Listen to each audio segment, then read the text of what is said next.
Look at me, I'm early.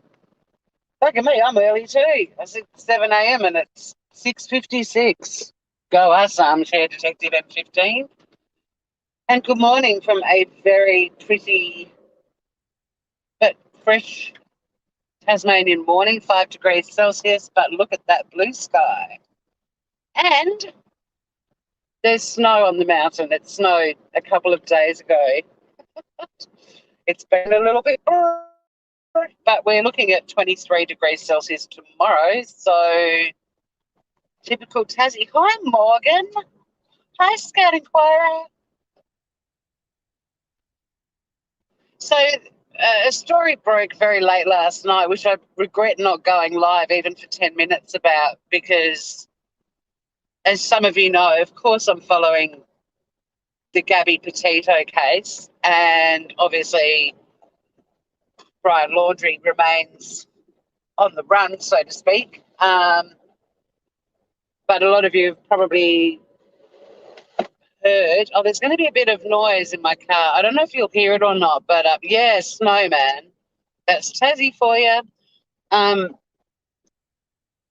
yeah, about the US Marshals who woke this dude up at gunpoint thinking he might have been Brian Laundrie, and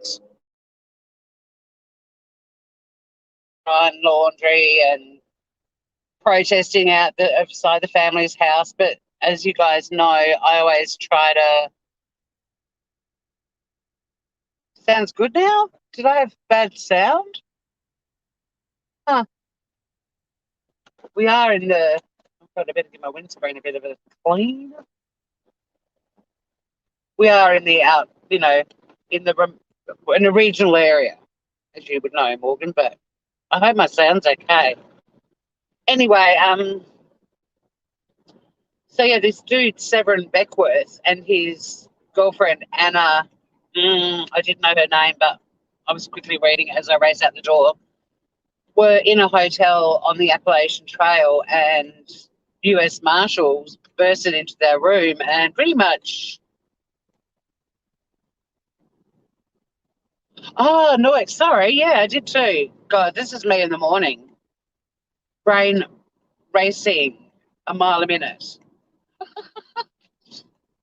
But if you do hear some noise, it's all the conference stuff from Friday that got shoved in my boot very quickly before we had to, head home for lockdown. So I was at that conference. So there's a very smooth foldable trestle table that has my suitcase with my mobile office in it and also stuff from the conference, and they're both sliding over the top of this friggin' table.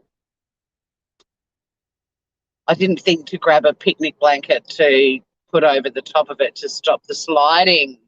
Anyway, we're going to go the city way, not the windy road way, because I'm keen to read comments. And I went this way on Friday for the conference for the first time in a long time, and the traffic wasn't that bad. So not like it used to be. So I had to pick up my boss, and her place is on the way on the highway way that we used to go and crawl along in traffic. So we're going that way this morning too. Hi, surviving the storms. How are you, Gorge? The sound is in and out of the slidey or me.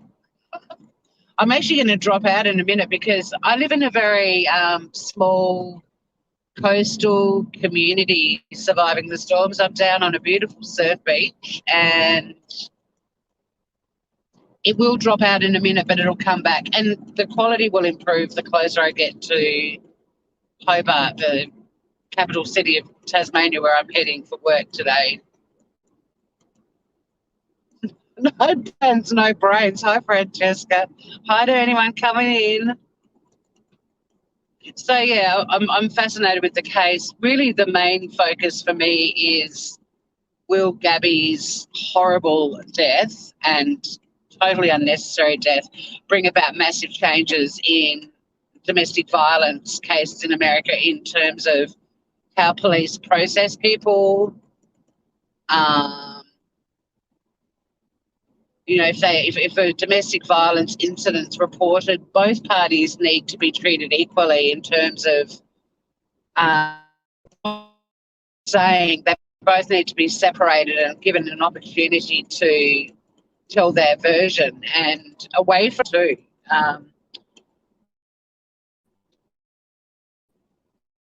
So yeah, whether some new protocols come about, I've had a feeling from the start that there will be legislation ultimately that will be called Gabby's Law.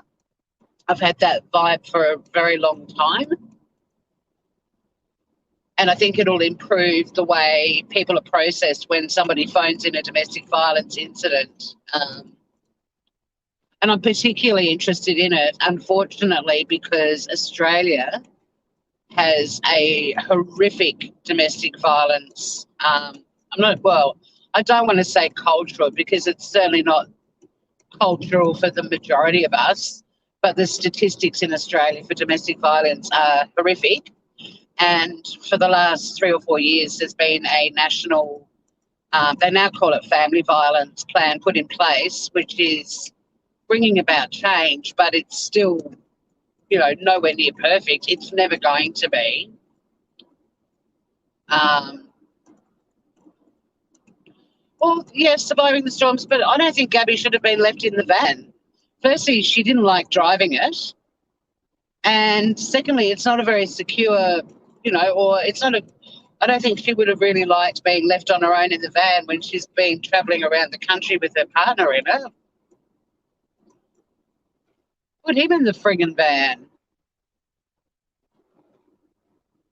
or put them both in a hotel. But even the way they were questioned when they were pulled over and, the footage of Gabby sitting in the police car, which is a pretty intimidating experience if you've never sat in a cop car before, even with the door open. While the cops are all chatting to him on the other side of the van and he's having a good old chuckle, like she was isolated in that process. And they probably followed the law as it is now, but I'm saying I feel that, and I've felt this for a long time, that it's going to bring about some legislative changes, or at least changes in procedures and protocols. And I've had Gabby's Law in my mind. I'm not a psychic or anything like that, by the way. This is just my hinky meter. But yeah, there's plenty of channels that are covering the search for, but we at Traces of Nuts, we do find the sort of quirkiest stories and talk about them. And the latest quirky story to come out of this saga, I just been in a cop car with cuffs on. Ow. I've been in a paddy van, but no cuffs. Hi, Val. I'll have to read your comment later, darling. It's really I can't read the lowercase. I agree. Surviving the storms. That was my point that I wasn't making overly clearly. But it's only just gone 7 a.m. and I'm about to have my first sip of coffee. I agree. I think they both should have been separated and processed and looked at more thoroughly. They both had marks on them. I mean, just the fact that Gabby kept touching her throat and talking about how that should have set off alarm bells too. And I'm wondering if, the training may extend to detecting signs of victims, like in terms of their body language and what they're saying and that sort of stuff, more training in that area. Hey, Joe Madre, good to see you, gorgeous. Isn't it pretty, Dorothy? It's we're in southern Tasmania, which is the little love heart-shaped island at the bottom of mainland Australia. Hey, shalom, Ian Ellis. Good to see you, Groover. So how do we feel about Severin Beckworth curled up sleeping with his partner Anna and US Marshals storm the room and have them at gunpoint thinking he was Brian? I'd be keen to hear your thoughts on this. I think it's incredibly important, obviously, that the police follow all the leads and, they've got to get this prick. They've got to find him. But how would you feel if you were Severin Beckworth, who took it all in pretty good spirits, I've got to say? He even said that he's not surprised because people on the Appalachian Trail had said to him a few days prior that he looked a bit like Brian Laundrie. And he also said he's got a dent on the side of his head, the same sort of dent that Brian's got. So he reckons that was another factor, plus the fact that they used a credit card that is linked to New York, but it was obviously New York City, but it was very easily explained away. So there are a few things that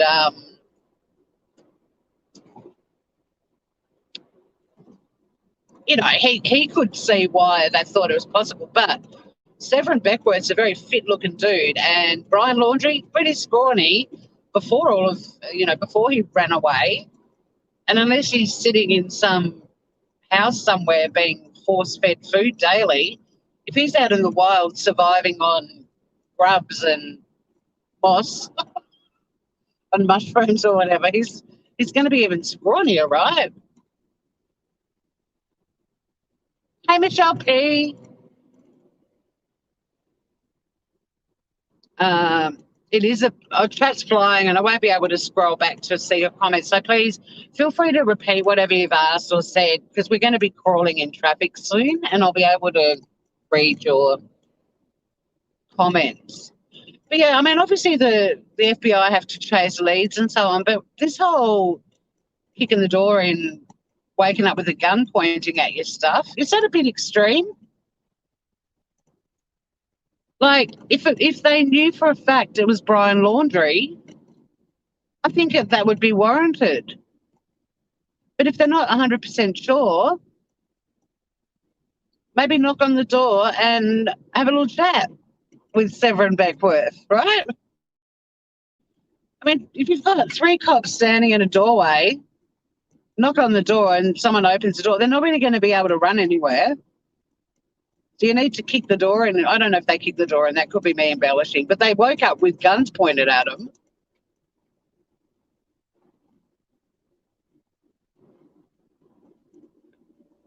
I've seen them do it. Yeah, well, surviving the storms, yeah. But, I mean, I get that. You don't want someone to pull out a gun and point it at the other, like the woman's head, if they've got a woman with them. But I'm just not sure that kicking the door in before you know that it's the person you're pursuing is the way to go. Hey, Trixie Tension.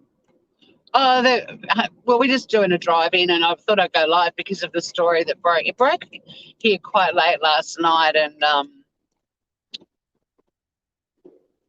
I regret not just going live for 10 minutes to talk about it. And so then I woke up this morning like, well, let's just chat about it. Let's have some drive therapy. You're welcome. See how we acknowledge each other in the traffic? We're so polite here. I wonder if they were saying about surveillance. I reckon they definitely would have been, especially because somebody, a few days prior on the Appalachian Trail said, geez, you look a bit like Brian Laundrie, dude. But, I mean, I can't remember which creator it was, but there was a creator that said, let's be honest, there's probably 1 million men in America at least that look like Brian Laundrie. Armchair Detective has seen lots of Brian's laundering. I was calling him Brian Laundromat, and then I realised I think it's an Aussie word. Is it? Do you guys say laundromat in the UK, Armchair Detective M15?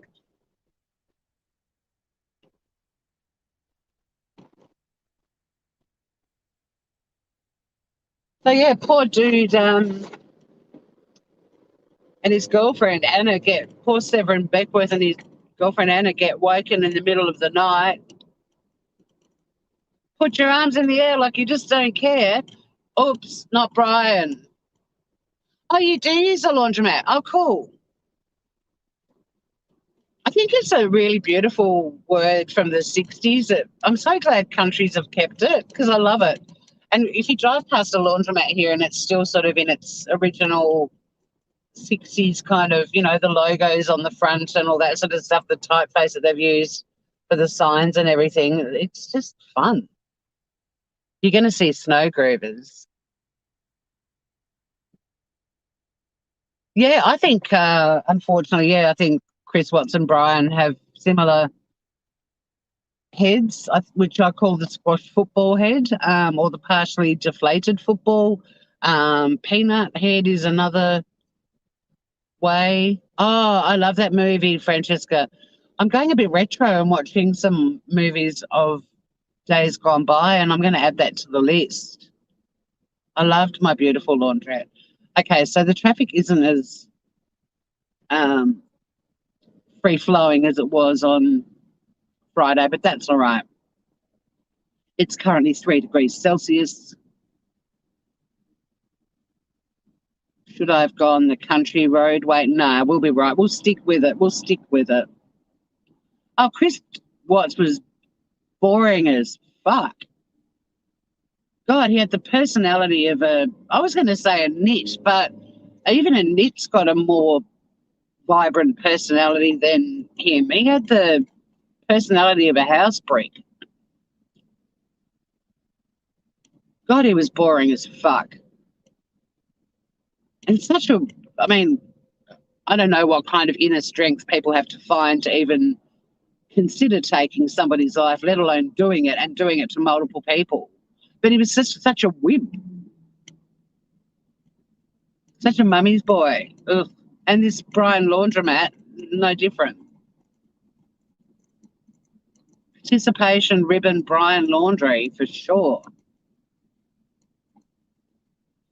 I actually feel for his sister. I think she's well, now they're not even, the parents aren't even speaking to her, but I think in their family, and not that I'm saying this fuckwit had anything like the personality I'm about to describe, but it makes me think of Ferris Bueller and his sister, who was always ignored, and Ferris got all the attention and praise. That's what it's reminding me of. What was her name in that? Jeannie?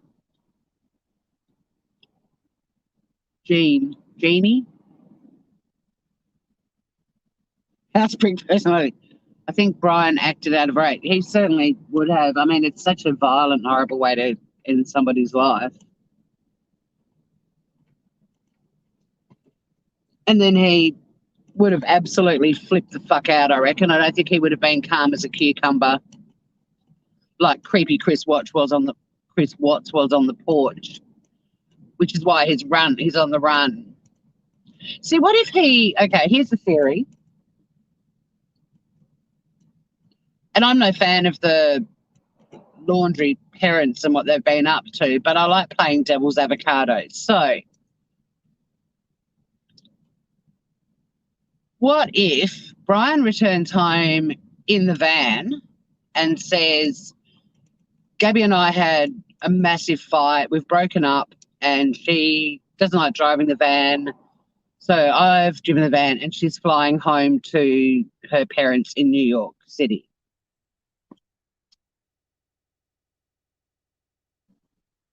And, oh no, don't say avocado. I've always said devil's avocado, but I think I know who you're referring to. I'm bummed that she gets called that. I used to love saying let's play devil's avocado. Now it's like tainted. Although I don't know anything about that person at all, but. All right, so Brian drives home, rocks up in the van. Gabby and I had a massive fight. I had to drive the van back here. Her parents or someone again will fly down and collect it in the next week or so. She's flying home to her family in New York City. And then he pretty much says, that Gabby's ghosting him and they're not talking. He hasn't heard from her. So if his parents say, have you heard from Gabby? No, she's ghosting me. Hi, BR the star. Hi to everyone. I love smashed avocado too. Lee RD. So he's also, don't forget, back before he left in the van, he was doing all that weird hitching and, um, what, twice. Twice he hitched. Right. Yeah, I know, Francesca. I'm playing devil's avocado. Don't worry, there's flaws in this. It's just an alternate way of looking at it, but we'll get to that shortly. Um, so he's, yeah, throw up the avocado emojis. So he's pretty much told his parents they've broken up and she's not speaking to him. End of story. He's been setting up little alibis by going for a few strolls and hitching rides with a few people, but he was acting weirdly and jumped out, asked to be dropped off, and he didn't actually go to wherever he said he originally was going to go, all that sort of stuff, because he was freaking the fuck out, as, you would be, unless you're a cold heartless psychopath, which he might be as well, who knows. But anyway, this is just the theory. So then he's set up a few alibis. He's come home in the van. As far as he knows, Gabby's flying back to New York City. She's ghosting him. They're not messaging each other, hasn't heard a word. And then, boom, she's found dead back where they were. But was he already missing while she still was? I think that's right, isn't it? So then he freaks the fuck out and pretty much knows sooner or later her body's going to be found, and might have even seen the footage of that van. I don't know. The van that saw their van. So he gets the fuck out of there.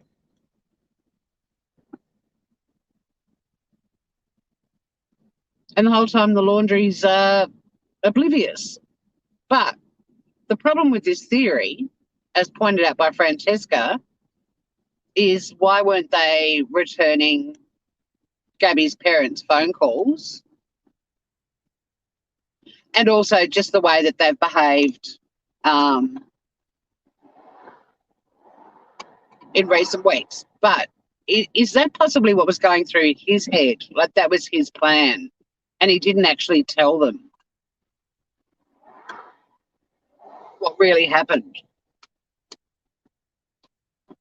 Because I don't know how I feel about the laundries. I'm not impressed with them, but I don't think parents would say, hey, your girlfriend's missing, let's go camping. You know what I mean? It doesn't make sense.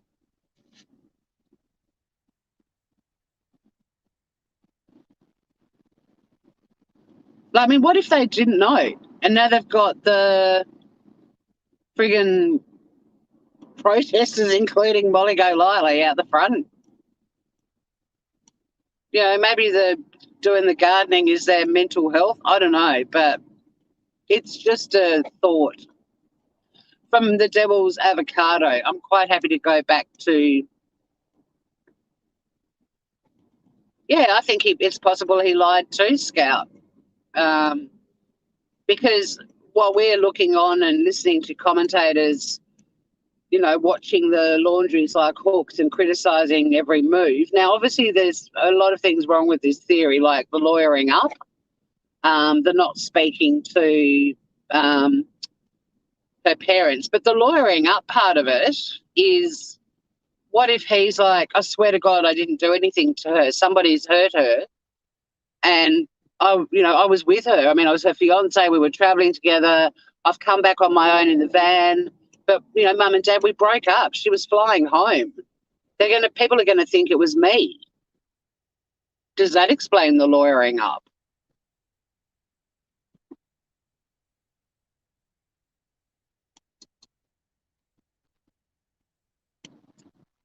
Exactly, Scout. That's possible too. After the 11th of September, it's good comment too, Lee. Like, I mean, how?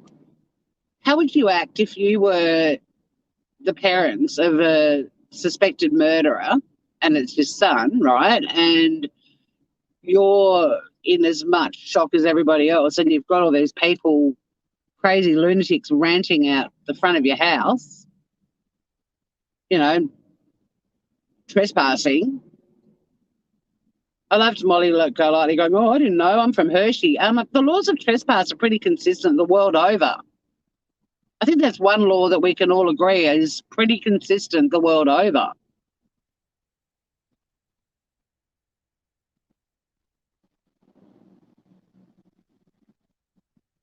The not responding to her parents' phone calls is awful. But I wonder if Brian was like, they're going to, I don't know, I can't explain that. It's the shitty part of it. It's the shittiest part of it, big time. And the way they've handled the 4 parents essentially of Gabby Petito ever since throughout the whole thing is horrible, horrific. And that's the angle that Australian 60 Minutes was taking when they interviewed the parents on Sunday night. Yeah, they've had the lawyer 20 years. But if he said to them, fuck, we were travelling around together, we had a massive fight, we broke up, she was going to fly home, I'm driving the van home, people are going to think I did it.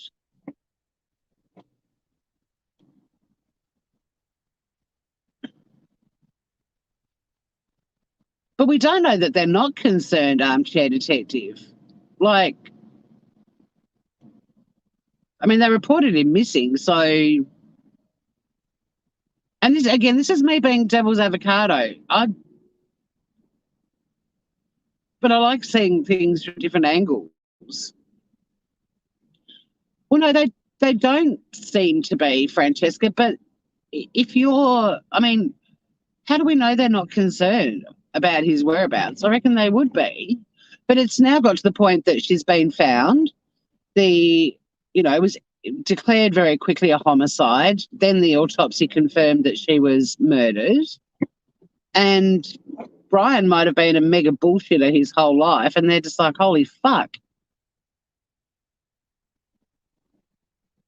Bad name, not addressing you. Please change it, or if there's a mod, can you block it? We don't do that shit in here. It's the two rules of my channel. No hate speech and no talking about other creators in a negative way or subs and arguing about shit that isn't relevant to what we're talking about. But I'm not having that in here. Sorry. Block him, please. That's pretty fucking irritating when I called out German lady for using that word and spoke about how it's highly inappropriate in Australia. It's a bit of a bummer that you've done that. So if one of the wrenches could just block that random person, please. Really don't need to have to deal with that on my way to work either. Hi, Dan. Hey, over the causeways. Dan Cave arrives right when we're on the causeways that he knows and loves. Hey, Casper, saw your message before about early. Yeah, I'm on my way to work, Groover. Thank you for dealing with that. I'm pretty sure I know who that is, but no, too far. Had a different name for a while that was also pretty offensive to a lot of people. Had a bit of a chat about why that wasn't cool. To come back in with that name, nah, fuck off. Bit bummed by that. Used to be a bit of fun on my channel. Now you've turned into an absolute doofus.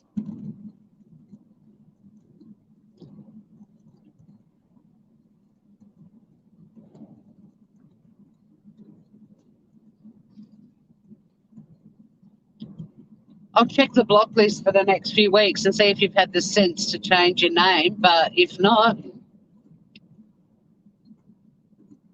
enjoy hanging out with all the other twits who are blocked on my channel. Not that there's that many, but There's enough of you to have play a card game at least. Not really a party sort of crowd, but yeah, you'd be able to play a few card games. Hey, Crystal. Morning here on the way to work. I don't normally work Wednesdays. This feels really weird. We went into lockdown and I worked from home on Monday, but because one of my colleagues is at a conference today, she's actually doing a presentation in Launceston, which is in the north of the state. So they needed another person to help out with the client. So I'm working today instead. So I had yesterday off, which was weird too. I went to the gym and did classes that I don't normally get to do because I usually work on a Tuesday. It felt quite luxurious. Although wearing a mask at the gym is weird. Luckily, the classes I did were high impact, so we're allowed to take our masks off because they do impede breathing. But we've got to wear masks here for till Friday.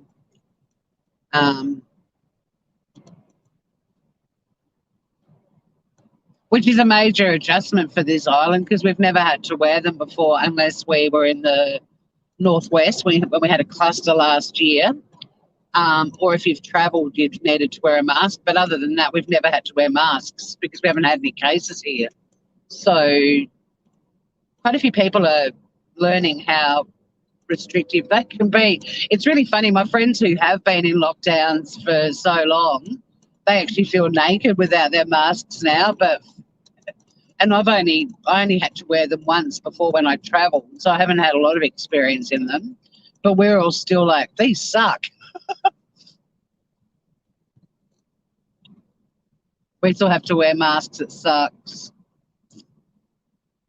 Yeah, it's a bit of a novelty for all of us, Taswegians. So, I mean, they announced the lockdown was like successful and it finished at 6 p.m. on Monday night. So in the Premier's press conference that day announcing lockdown was going to finish, of course, the people that need to have something to whinge about went straight to, oh, shit, we've got to wear masks till Friday? What the fuck? Like, oh, my God, you should be naked and dancing on the tables that our lockdown was only 3 days. I'll wear a mask for the rest of my life if it means we don't have to lock down. Well, no, that's not true. I love lockdown. I spent my whole life rehearsing for lockdown. I love nothing more than being at home and only having to leave the house to buy groceries. Bring it the fuck on. Oh, did you hear that stuff sliding in the back of my car?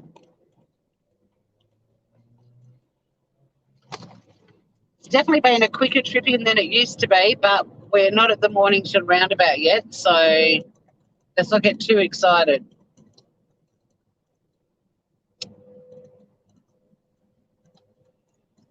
Oh, yeah, and Morgan, people freaked out when I used to go, like when I'd be live driving into the city and stuff, and that no one was wearing masks. People were freaking the fuck out. It must have looked so strange to you guys. But without any cases, we just haven't had to wear them. I won't be able to read chat for a while, guys. Now that we're cruising down the highway in the hot, hot sun. It's not hot, it's only 5 degrees Celsius, but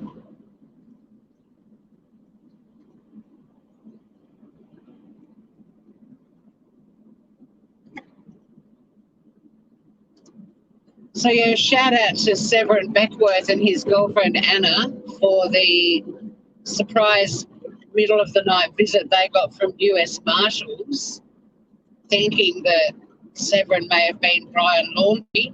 Derp. Whoops. Not Brian Laundrie. But I've got to say, Severin Beckworth's got to be one of the coolest dudes around in how he handled it. I mean, even the fact that his name is Severin, that's an interesting name. But he was pretty cruisy about it all, bless.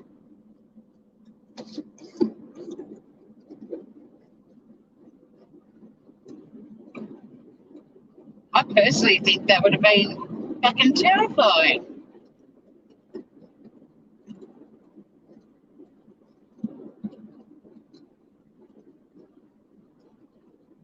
Uh-oh, bit of crazy driving up ahead. Oh, I hope the person that needs an ambulance is going to be okay.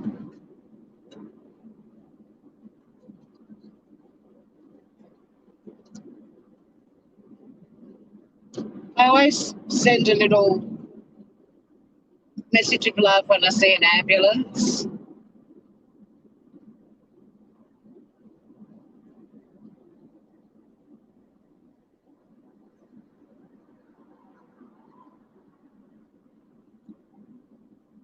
Just send good wishes and hopes that whoever that ambulance is heading to is going to be okay.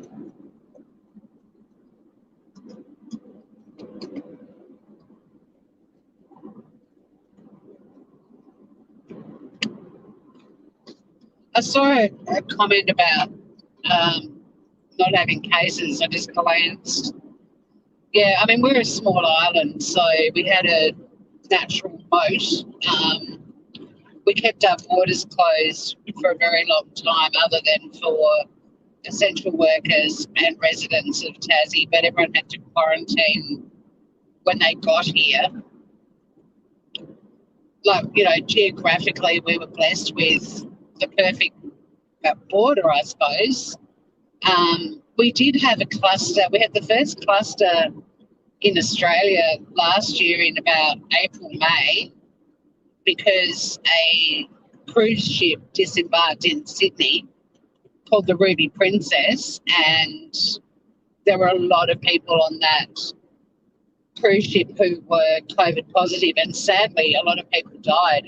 I think it was 21 or 22 in the end. Even people that were from the States who'd been on that cruise, one person died. So, and possibly a Canadian too. I covered it on my other channel, the Smooth Criminal podcast channel. Guys, the mountain's in view and there's snow on it. It's friggin' October. Hello, the art of handmade dolls and stuff. Good to see you again, Groover. And yeah, our government, we have issues in previous years having conservative governments, but with COVID having not only conservative state governments, some of them, but also a conservative federal government, our Premier took a very hard line. And even with this snap lockdown, because there was one fuckwit who got into Tasmania without the appropriate paperwork and was positive and escaped the quarantine hotel and went to a supermarket for somewhere between half an hour and 15 minutes, exposing hundreds of people, not to mention his 170-something close contacts. The Premier was very quick to announce a snap lockdown of 3 days, and there were no new cases. I have no idea how. It's the second time it's happened here with somebody getting into the state who shouldn't have got into the state and then testing positive. But it worked. No new cases. But to be cautious, we've all got to continue to wear our masks, and we've all been keeping up the habit of social distancing and hand washing, and we've got the check-in app and all that sort of stuff. But as a precautionary measure, everyone's got to wear masks till Friday. When they're you don't have to wear them in your car, thank fuck, but I will have to wear mine at the office, and it's hard because I spend most of my time talking to clients on the phone, so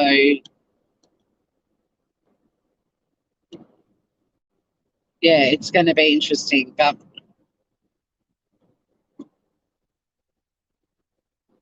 yeah, well, snow's going to places in the world anytime where it's the season for it. It's spring, god damn it. But this is Tassie for you. Like tomorrow's going to be 20 degrees Celsius, which isn't a hot day, but it's kind of like a usual spring day, Like I'll probably be wearing a Sundress.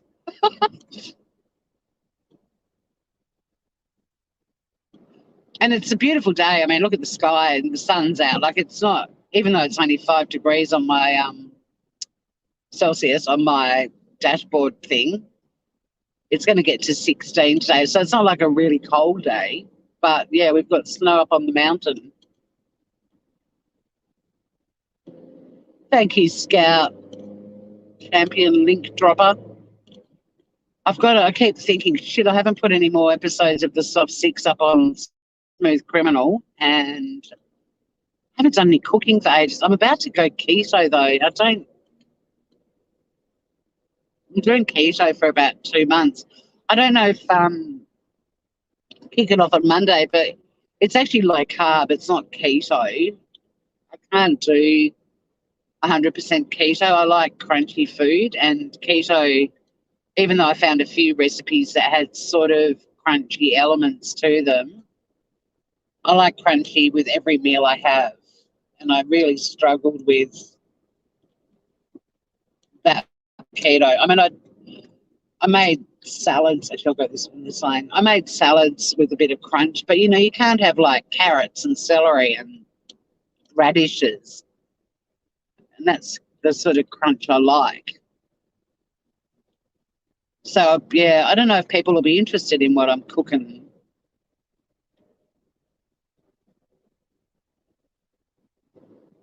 We'll see. Actually, I was allowed to eat celery.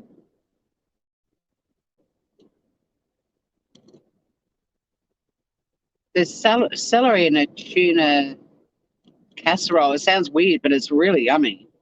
I love celery, though. I'll be able to have a bit of a chat with you guys too when I get to the car park and put my face on. Thanks. Hi, Nika. Yeah, celery. I just suddenly remembered that. But it's the only source of crunch you're getting. Like, bless the celery. It worked its butt off to provide crunch in my daily diet. But I like other crunch. I like crunchy crackers and I just like crunch.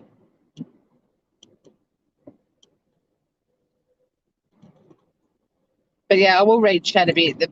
We're on the bridge at the moment. It can get a bit chaotic. 17 of you in here. Good morning to all of you from beautiful Tasmania.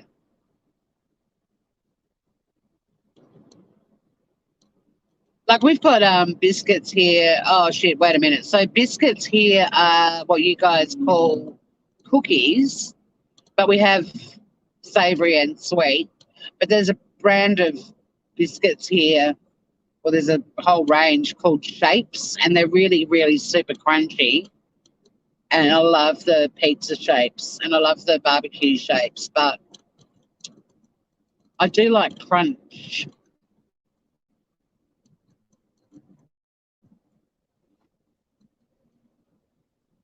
I tried to eat crunchy every day on keto, but there wasn't enough crunch. I did make a pizza base that was crunchy, but yeah, there was so much friggin' cheese, which is a very keto thing. And I love cheese, but I actually got to the point where I was like, it's too much cheese. And I never thought I'd say that. The pizza base is literally grated cheese, an egg, mix that up, chuck it on your pizza tray, cook it, crunchy aroma, then you top it like a normal pizza, more cheese. It was basically just a fucking shitload of cheese with a bit of salami and can't even remember what was in the middle of it. I mean, I could have just sat there and eaten a mixing bowl of cheese. Although that pizza is amazing. I still make that base. It's bloody delicious, and very easy. Hi, Sticks.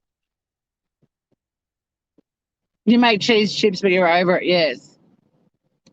Keto is boring. You're right, it is. I mean, well, there was some food, there were some dishes that I was like, I was surprised at how yummy they were. I spent about 2 hours doing a personalised meal plan and just searching for things. And I'm like, well, look, I love prawns, so that'll be a yummy dish. But yeah, just sort of the never-ending sloppy casserole thing. And I got so inspired. I got like my Breville 2-in-1, so it's a pressure cooker and a slow cooker in one, and I've also got an Instant Pot. But it even got to the point using them that I'm like, I can't do the sloppy food anymore. You don't know me at all. Doo-doo-doo-doo-doo. Good to see you, Groover. It is a lovely drive, and Hobart has got a real mismatch of buildings, but there's a lot of beautiful old sandstone convict built buildings and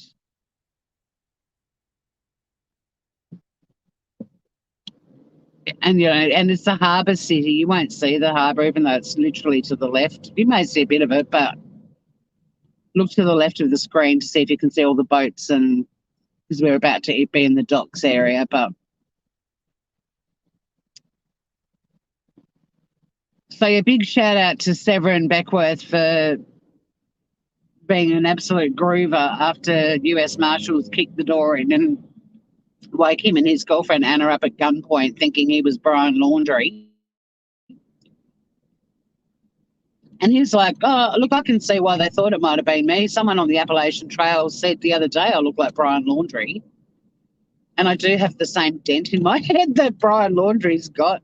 So, yeah, the docks are to our left right now. Up on the right, this sandstone building is the Tasmanian Museum and Art Gallery.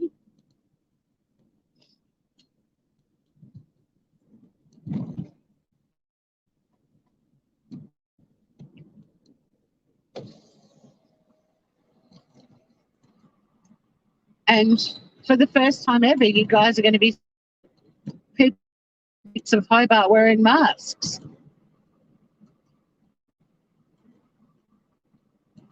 Damn it, I want a red light so we can check out all the pedestrians. Here we go, here's a few of them.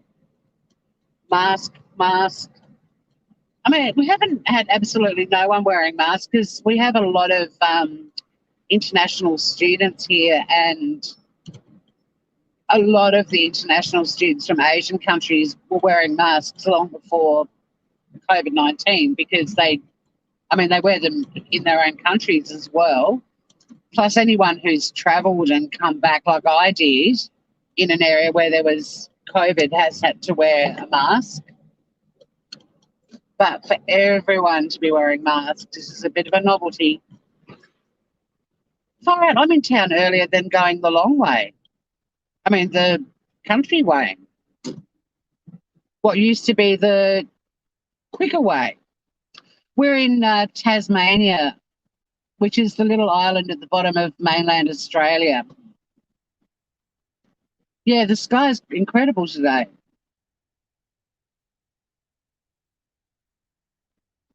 The sunrises have been amazing too. If there's a nice sunrise tomorrow, we might even take you guys down to the beach. We'll have a little beach walk because it's getting lighter now. Like the sun's coming up, Well, I don't have to work tomorrow, but dude, the mask's meant to be covering your mouth and nose. Look at me, I'm policing the mask wearing. Not covering your nose and mouth is sort of pointless. It's not for your chin.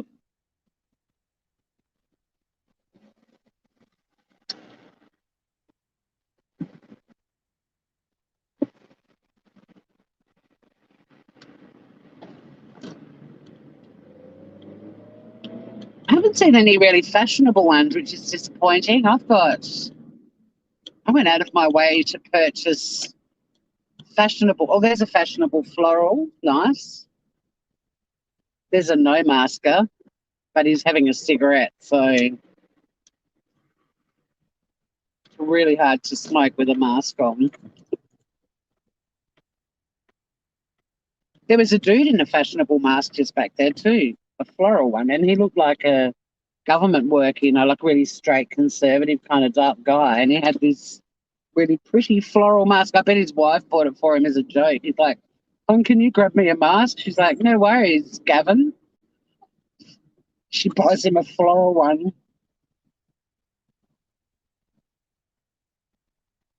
But yeah, we might do a sunrise beach walk because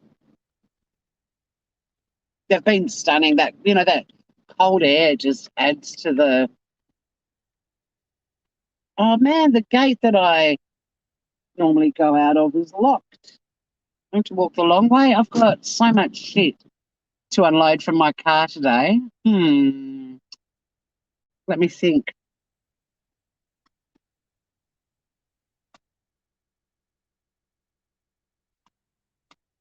Damn it, why isn't that gate open? I'm trying to think a better way to park that's closer to the. Oh, you make masks. Nice. Yeah, I'm working today, the Out of Ham Adults. I don't normally work on a Wednesday, so this feels a bit strange. I actually, I'm just wondering if they're gonna look. Actually, I'll go back. Oh, there's a car. There's a car. Just pull over. I'm going to go back and hope that they unlock it because I've got all this stuff from a conference and I've got to unload it today.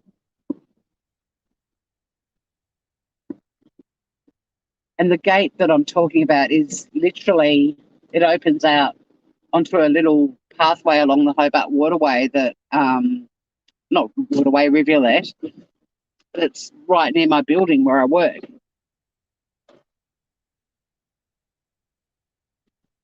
Oh my God, in the press conference last week when they were talking about going into lockdown and everyone needing to wear masks, I shit you not, there were people in the chat saying, you haven't given us enough notice to buy masks. I'm like, what the fuck?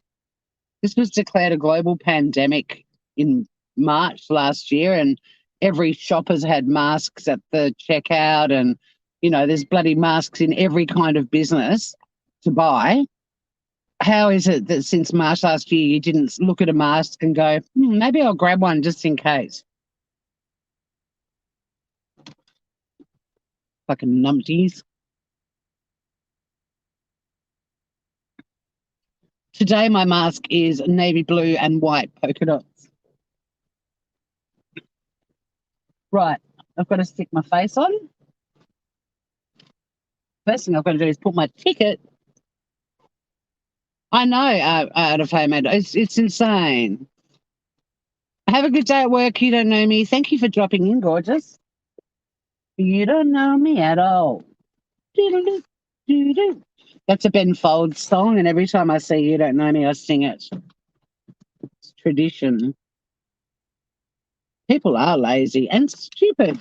And there was a meme that a friend of mine sent me the other day, my neighbour, after we talked about the stupidity of people, and it said there's the two things you need to make COVID spread. One, a dense population, meaning, a lot of people in a small space. And the second thing, a dense population. Think about it. Could not be more accurate. So, yes, the dense people in the chat of the press conference saying they hadn't had enough notice to get a mask. Great. People, we're not that great, actually.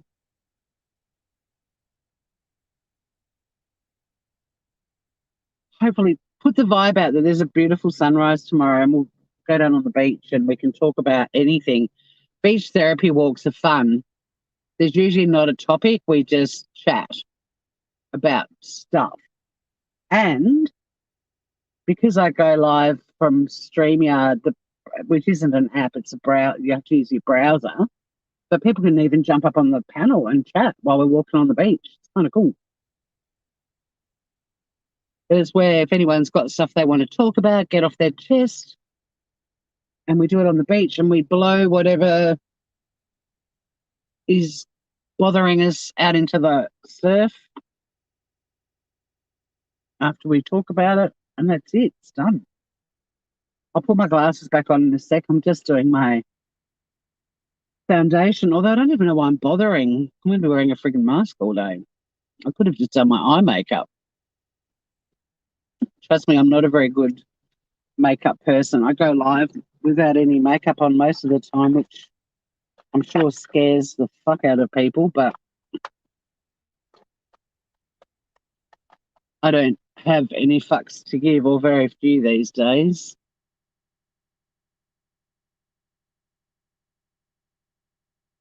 Oh wow, yeah. I bought all of my masks online, um and when I ordered them, because we didn't have any active cases here, the website, rightly so, said, you're on the list, but because you're not in a high risk area at the moment, you're not the priority. Like your order will be set processed as soon as people in areas where they really need them are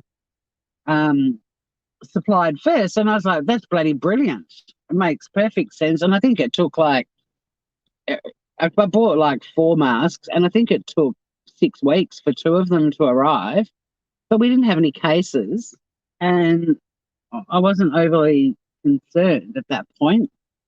And then after people had essentially received enough masks and areas where there were COVID was supplied, then all of our shops started to have them as well. And that's exactly how I bought the mask I'm wearing today. I was like, oh, that's pretty. I want a polka dot mask. Send out vibes. The dude that's got the key to the gate comes and opens the gate. Otherwise, I'm going to be carting huge amounts of shit. In fact, they may even let me park outside the building and do it. In fact, maybe that's what I should have done. Just parked on the street. Oh, well, never mind. We're here now. I've got all day to unload that shit. But I've still got to carry thank God I put it in a little suitcase. I've got my mobile office with me and my lunch. That'll go over the handle. My lunch bag will go over the handle. Listen to how boring I am. I'm a super organized person, and I love talking about how I'm going to organize myself. That's really dull. Let's see what you're talking about in chat. I'll change the subject. Oh, you have a monkey mask.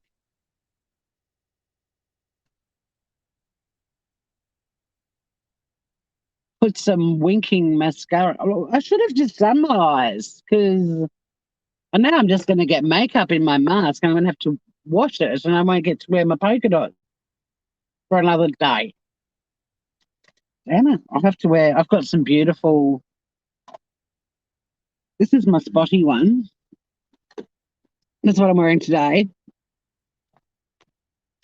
But I've got some really beautiful ones that are from the. Did I bring it with me? No, I thought I brought 2 today. Oh, I've just brought a plain black one as well, an emergency one. But in case my polka dot one elastic breaks, although we've got ones at work, they supplied us with ones as well. But the ones that I wore when I went to Adelaide, some of you saw those when I was live from the airports. There's an Australian website called Bandara, and they mainly do clothing, but with all the beautiful Indigenous art, like dot painting on it. And I've got 2 masks that have got dot paintings on them, and they're so pretty.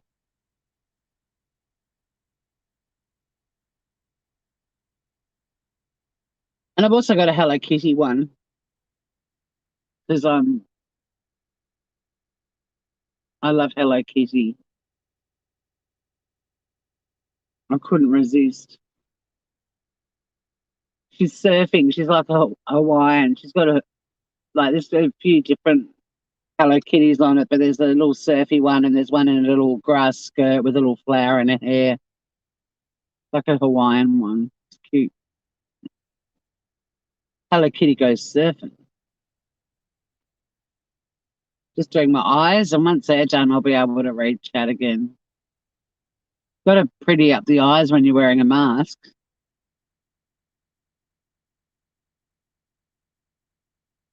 Yeah, I didn't think this through. Probably didn't need to put on makeup. Although I think it looks weird if you just do your eyes and you don't have any makeup around. Well, at me, I do. I look a bit pale, and then I've just got Made up eyes. All right, a quick read again before I do my mascaras. You've got Halloween ones. Cool. Grinch ones. Awesome. You loved Hello Kitty when you were little, Morgan. I still love Hello Kitty. I haven't seen the koala one. No.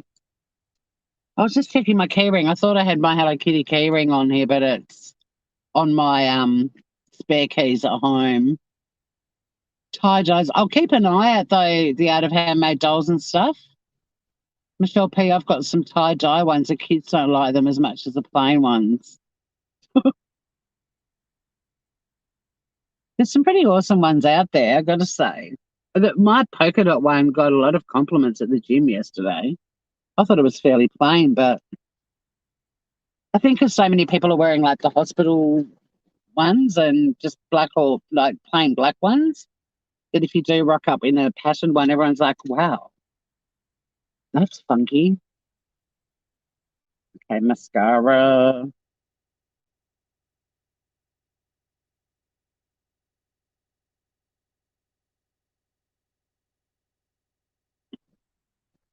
The gatekeeper hasn't arrived yet. You're not sending out positive vibes, guys. Mr. Gatekeeper. It's a weird week here too. Like we've had lockdown, but it's also a public holiday tomorrow. We've got the Royal Hobart Show. I don't even know if it's still going ahead or not, but we still get the holiday. So a lot of people already have taken this week off. Or, they might have taken today off and tomorrow and Friday off and then the weekend so they can go away for like a little 5-day break. Really common for people to do that.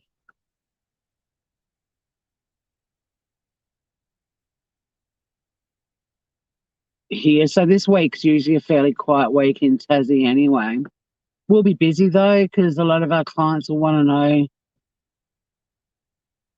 they might have been impacted by the lockdown and work and not being paid the right amount of money or being forced to use annual leave or something like that. So I reckon we'll be flat chat, but most people would have a pretty quiet week, I reckon, at work. Probably not us. All right, I can almost read chat again. Thanks for hanging out, Wendy Groovers, and yeah, we'll always be bringing you the sort of bizarre stories about Gabby Petito's case and the hunt for fuckface laundry. I always use the victim's name when I talk about cases, not the suspected perpetrator. That's why I hate that there's still on my bloody notifications, like, when you look at your YouTube timeline, I suppose. Yesterday, there was still so many Chris Watts, and they were called Chris Watts. I was like, you really need to honour the victims and just drop his name. Let him disappear into fucking obscurity where he belongs. But yeah, the volume. I honestly don't think there's been a day since that case, since the murders happened, that there hasn't been, someone talking about it. It's just ridiculous. And I'm sick of seeing his smug fucking face, He's so smug. You reckon he's in Australia or on a fishing boat? Hey, well, this is a weird thing. Well, not weird. It's just a coincidence, but coincidences can be a bit weird. But I live at Carlton Park Beach in Tassie,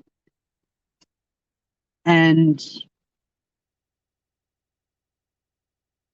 one end of the beach, the whole beach is. Oh, you're gonna go. I've got to upload some more episodes. I've been really slack on Smooth Criminal. I'm sorry about that. I thought about that yesterday, and then I got busy doing other shit. But now I'm rummaging because I'm loading all my stuff. I grabbed a basket and now I'm chucking stuff into my bag. God, my numbers have dropped by half because I'm sitting here saying nothing. Thank you, guys, everyone that hung out. That was fun. Apologies for the inappropriately named visitor, but that was dealt with brilliantly, I think, by Morgan. So thank you. 5 sticks. Have a groovy day or night. And if you've got any family members who might slightly resemble Brian Laundrie and you live in the US of A, you might want to give him the heads up to stay away from the Appalachian Trail and the Carlton Reserve or Preserve, because they might get a visit in the middle of the night that they weren't expecting, and it won't be a pleasant one. What else do I need? I'm transferring stuff from one bag to another in case you're wondering what the hell I'm doing. I'm being a nuisance. Right, I need my wallet.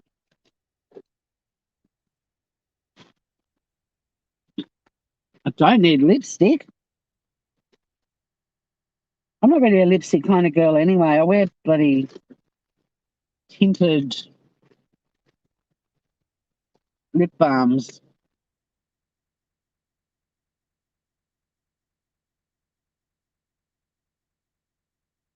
Actually, that's one thing I want to do one day. My boss, in addition to being a boss where we work, she also sells this unbelievable lipstick that stays on all day, but you can take it off easily when you get home.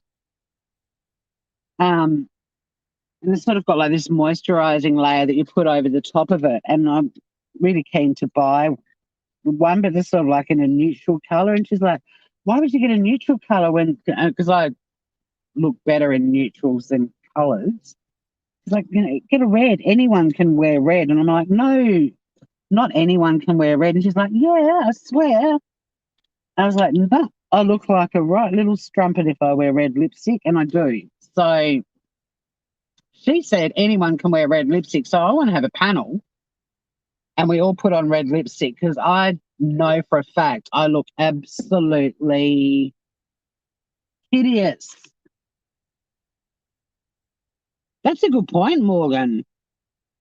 They probably have because nobody needs lippy when they're wearing masks. There's probably, though, the absolute diehard lipstick wearers probably still do wear it under their mask just because they feel naked without it.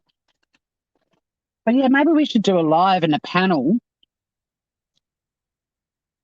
and we all get up there without lipstick on and we all put red lipstick on and decide if everyone can wear red, because my boss is like, yeah, but I've got a beautiful red it's the one that she had on was really pretty. And she's like, it's not as intense because it's got blue in it. And she said, you could pull this one off. And I'm like, yeah, I love it. It looks beautiful on her, but I still don't believe I could pull it off.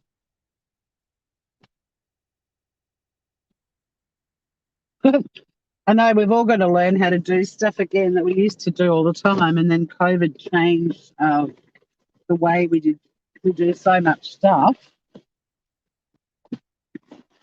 I've got a lot of shit in my car. I've got my reusable shopping bags, a waterproof friggin' jacket. My boot is just 100% conference fit. And my little mobile office, and the keeper of the gate still hasn't arrived, so I'm going to have to do the long walk around. All the things I've got to do. Could Brian be living up a tree? Possibly. Yeah, the lipstick panel, let's do it, because Mel had red lipstick on when we did the parody of NC and Lynn, and she pulls it off. I look terrible. Like, I look horrible in it. So yeah, I don't believe anyone can. Mind you, my boss is going to bring some of them in, and she's convinced that there is a red for me, but The only one time I pulled off red when I dressed up as Selena. I look absolutely abominable. It'd be interesting to see. Mind you, people would have to be comfortable to panel up and cam up for us to do this, but I'd like a few dudes to jump up and do it too. They could all probably pull it off. Doesn't that annoy you when guys pull off makeup and outfits and heels and everything better than women do? It's like, you bastards, you don't have to wear makeup. I love the way men wear their clothes. Like, men's clothing can look so hot on any kind of male physique, but you try and put the same outfit on 10 different women and it can look great or horrible.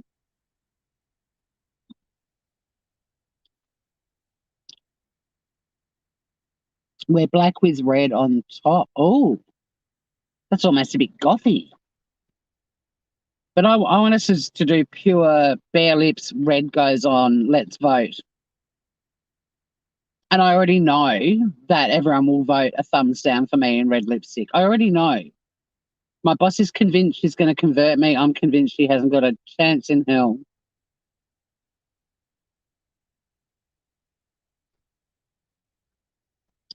Blue tones. Well, the one that she had on the other day looks unbelievable on her, but she's also got the looks of a supermodel and she's 15 years younger than me and she sells shit. So she's had plenty of time to find the right hue for her. I love her confidence.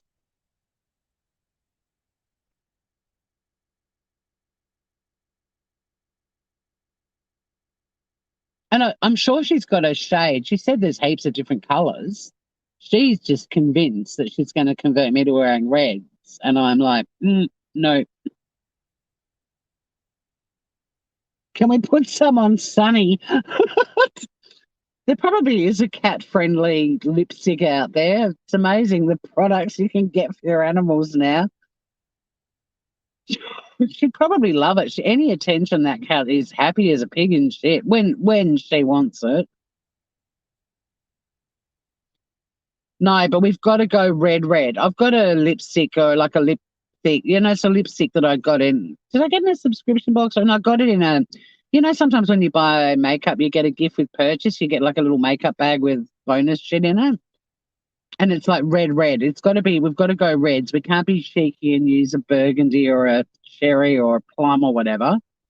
We've got to use it doesn't have to be fire engine red, but if you've got a red that's got blue in it, but it's still that kind of bright red. Yeah, see, Trixie? Best friend's a guy, red. Exactly. Exactly.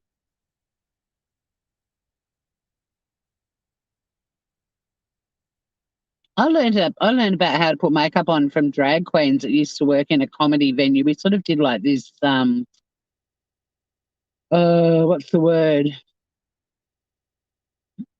It's not burlesque, or is it? The old burlesque shows that had sort of strippers and singers and comedians. It's not burlesque. I mean, we had burlesque dancers in that show too, but I've never really been into makeup. And there's a lipstick called Orgasm. Hey, John. Yep, just arrived at work, Groover. Hey, David. Topping, hello. Um, we're talking lipstick. David, you've arrived just at the right time. Um, Vaudeville? Anyway, I'll remember it as soon as I log off. I've got a feeling it starts with B too. Anyway, but comedy and sort of stripping historically were done in the same venues. But yeah, a couple of drag queens taught me how to do stage makeup. And then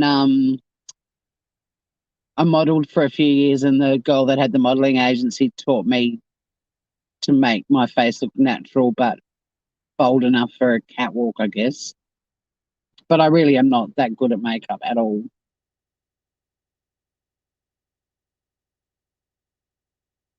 Oh, you're 54 too, out of Handmaid Dolls. Great age. I wore false eyelashes at my 40th birthday, and when I looked at the photos a week later or whatever, I said to a friend of mine, "What's wrong with my face?" And she's like, "Your false eyelashes are upside down." I was a friggin' center of attention at my birthday party, obviously, and I had my eyelashes upside down. All right, I've got to go. I've got to do the long walk around to the friggin' office with my suitcase and shit. Thank you for hanging out with me on this beautiful drive into Hobart. I hope some of you got to see the snow on the mountain. I'm going to put my mask on. And yes, to Severin Beckworth, who was woken in the middle of the night by US Marshals with guns out, suspecting him to be Brian Laundrie. Big pat on the back, mate. You took it well. You're a groover. And if anyone in the US does have a friend or a family member who looks remotely like Brian Laundrie, you might want to tell them to buy a wig and don't go hiking anywhere because they're clearly looking for hikers who look like Brian. You don't want your rallies or your friends waking up to a gun in their face. But Severin, you took it like a pro. You are today's MVP groover.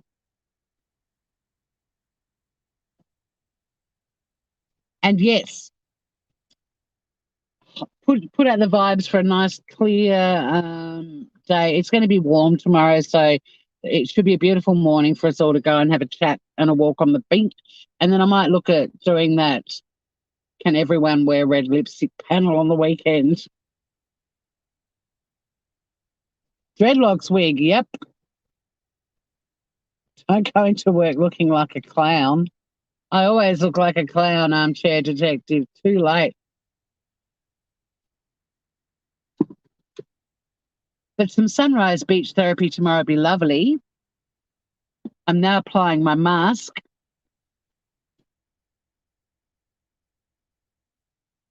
I've got to say, the blue does make my eyes pop. So, there's that.